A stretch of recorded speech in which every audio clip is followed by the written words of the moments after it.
বন্ধুরা, আপনার বাড়িতে যদি এরকম এক্সটার্নাল অর্থাৎ এরকম যদি হার্ড ড্রাইভ পড়ে থাকে আনইউজড, তো এইগুলোকে আপনারা কীভাবে as a external hard drive হিসেবে ব্যবহার করতে পারবেন, তো আজ ভিডিওতে আমি আপনাদের সেটি দেখাবো। তো তার জন্য আপনাদের কি করতে হবে, এরকম দেখুন, এরকম এসএসডি কেস কিনতে পাওয়া যায়। তো এইখানে দেখুন এটি লাগিয়েছি আমি, এটি সাটা এটি আমার কাছে এসএসডি রয়েছে, এসএসডি দিয়ে কানেক্ট করেছি।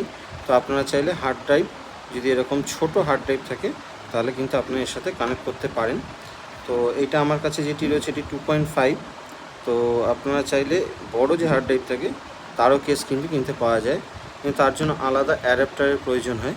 তো আমি রিকমেন্ড করব যদি এরকম ছোট 2.5 যদি আপনার কাছে থাকে, তো এই হার্ড ড্রাইভ দিয়ে সবথেকে ভালো আপনারা এরকম এসএসডি কেস দিয়ে বা হার্ড ড্রাইভ কেস দিয়ে কিন্তু আপনারা একটা এক্সটার্নাল হার্ড ড্রাইভ বানাতে পারবেন।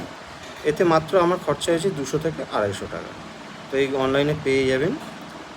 তো কেমন লাগলো ভিডিওটি কমেন্ট করে জানাবেন এবং সাবস্ক্রাইব করতে ভুলবেন না।